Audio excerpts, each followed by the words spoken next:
everybody. Welcome back to the Trig Podcast of Joy and Gosa TV on this beautiful, what is today? I think today is Thursday, July 8th. My Gosa bell right there, 2:30 p.m. here in the afternoon in Los Angeles area, Long Beach, California. Welcome back to my channel. Welcome back to this episode, talking today about what is happiness. What is happiness? True happiness. Is it God? Is it family? Is it money? Is it success? Is it a perfect body? Is it education? Is it all of the above? Is it your family, your kids being happy? And what does it mean to be happy? Well, obviously, we all can quickly move to God and faith, but are you being honest with yourself? So in my case, I'm an Enneagram 3. And so a lot of this has to do with personality. So my personality type as a 3 is that I think that success, external success, is happiness. That the things that I accomplish externally is what will make me happy, give me that feeling of happiness, give me that sense that I am well, that things are good. So that means degrees, a perfect body, a full church, a full head of hair, you name it, all the externals. As they say, pews and plates. And what happens, of course, is those are the things that I don't have.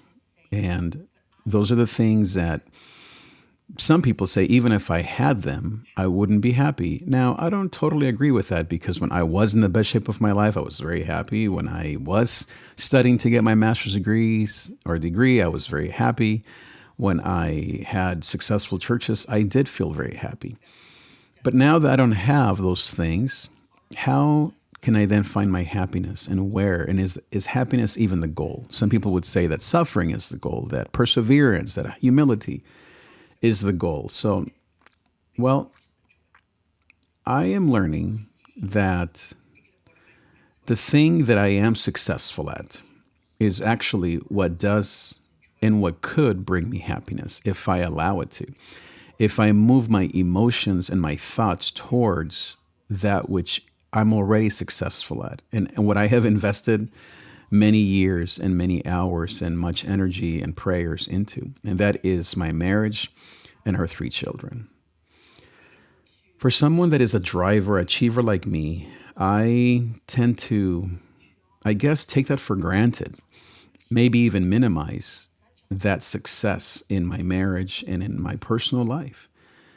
And on the altar, I don't sacrifice. As I said, I may minimize it, or I may not appreciate it, because I want external success. And family and happiness in your marriage is not external. If I didn't have those things, I would be depressed. And I guess you could say they are external, but what I mean is they're not job related. For a 3, it's all about your job. It's all about achieving things professionally. Now, because people are smarter than we are, everyone tells me that I'm already successful. No matter how big or small my church is, no matter how awesome my hair is or isn't, because they see my marriage and they see our kids and they see the 5 of us and the love that we have, and they see success. And I think that here in the middle of all this change that I'm going through as a man at midlife, and not having the external success that I have worked so hard for, is humbling me, and is perhaps moving me to appreciate and to find my happiness in what I do have. And it makes me very emotional, because those are the things that I truly have worked hard for. I have worked hard at being a faithful husband for 26 years. To date my wife, to love my wife, to be committed to her, to honor her in the ways that she needs and deserves. I'm not a perfect husband. I'm not saying that I am some sort of example of perfection, but I can say that I feel very happy with my success in our marriage. And then, of course, our children. I have spent so much time investing into our kids' lives. from the day they were born, even before then, till today as 23, 21, and 18, 20, and 22-year-olds. And I am very proud of that because I wish I had had that. Of course, I did have that in some ways, only because of distance that my parents weren't, or my parents not able to do everything they could for me. But my grandmother, of course, did, and my uncles, and of course, my church and music and God. But I have committed to having our kids feel loved by me, teach them what I know, learn how to love them best, how to better love them, teach them the ways of Jesus, the ways of how to think and how to be social and how to be successful and how to grieve and all the things that I spent so much time learning myself. I have passed those on. I continue to pass those things on to them, and they are a true joy in my life. And by the grace of God, and only by the grace of God, they haven't messed up their lives or gone off the path of Jesus. I just baptized my son last week, 2 weeks ago. And, when he came up out of the water, I couldn't wait to hug him, and he hugged me. And it was one of those moments that I actually felt a little awkward because the other people didn't hug me. And, it's just one of those things like, do you hug or not? And plus, I wasn't wet, so I didn't know if people wanted to hug me and get me wet, or I don't know, silly stuff. But my son, who I love with my whole heart, he came up out of the water and he hugged me, and I hugged him back with one of those I love you, son hugs that I give him every day, and I kiss him all the time. And it's been really amazing and telling how people have commented so much on that hug, on those 2-3 seconds, because people could tell that was a genuine hug. I wish I had my dad to hug me right now, today. I wish I had my mom near me. She's, by the grace of God, she is alive, but she doesn't live close to me. But I am that father. And I did have my mom here last year, and my father was with me as long as he could. And I do have other people, of course, that love me. But even if I never have success, once again, in the externals of pews and plates and butts and budgets, even if I never have a doctorate or have a perfect a six-pack and have a church of 10,000, I am learning the hard way to realize that what I already have is my success and is what grounds me and is my happiness and is a result of God's grace and a lot of hard work on both my part and then my wife, of course, and all 5 of us, and the grace and the prayers of many people, my mom and everyone who loves us, our church who has loved us, our churches who have loved us for all these years.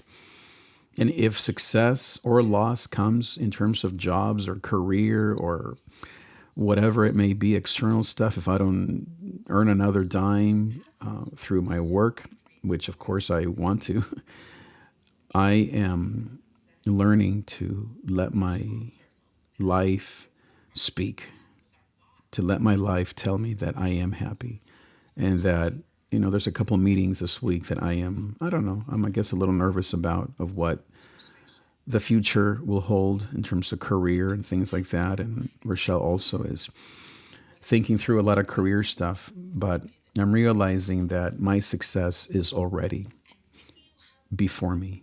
And that is my wife, our marriage, our happy marriage, our solid marriage, imperfect but yet committed, and then the love of our children.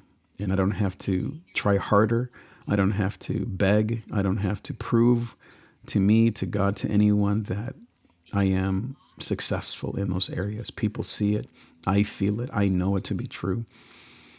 And this stripping that's happening, this atonement, if you read Joseph Campbell, this you that I'm going through here at midlife is revealing the layers inside of me that are the most beautiful. The love of my wife, the love of our kids, my mom, of course. And then, of course, the love of our Savior, Jesus Christ, and what he's put in me as far as talents and passions and music and songs and sermons and all the rest. And do I wish I had a doctorate? Of course. Do I wish I pastored the church of 10,000? Of course. Do I wish I was as awesome in the best shape that I was in my early 40s? Of course I do. But that may or may not come. But what matters is that my happiness is not dependent on those things. As a hymn writer says, my hope is built on nothing less than Jesus' blood and righteousness. And maybe what I could say is my hope is built, or my joy is built, my success is built on Jesus and on the marriage that I have, my beautiful wife, and the beautiful kids that God's given me, and the skills and passions that He's deposited in my heart by grace, and the people that do love me, and my parents, and all of you who love me and who I love, and the future is bright, and He will not let me fall. He will not let you fall. He is never weary. He will not let you or I fall. He's kept us through this pandemic.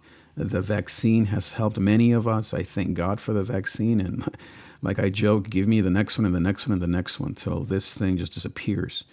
And I want to encourage all of you, we have 100 followers or so on this podcast, to get vaccinated. Your kids, if they are of age, to get vaccinated so we can get rid of all these variants. And anyway, that's not the point of this podcast. My point is that I am even thankful, of course, for life and for the little and big things that really matter. And I'm going to go and hug my son here soon, like I do every day, and my daughters and my wife, and be proud of what I do have and what I have, what is successful. And when I think, well, if I don't have a job, how can I provide? Or if I don't have a job, how can I pay for their college? If I don't have a job, how can I, whatever? That's silliness, because God has always provided. And I do have a job, and the future is bright. And I know that God is never going to let you or me or any of us fall. So I hope that this little talk on happiness and what happiness really is can help you. What success really is. I do not know what you consider or what you pursue as your happiness. I don't know if it's external, internal, if it's faith, if it's family, if it's all the things that I've mentioned. I do not know, because if we can be honest, we all have that one thing that we are pursuing, that and that we are striving for, that we think will make us happy. Maybe like I am doing, perhaps it's good that you look back at what you already have, and perhaps that you find your stability, your happiness, your success, your peace, whatever you're looking for. You may not even be looking for happiness, but whatever you are looking for, that you will find it in what you already have. That's my prayer for you today. Thanks so much for listening. If you would like to follow me and DM me, you can go to my Instagram at davidTrig. Thank you so much. I'll see you next time.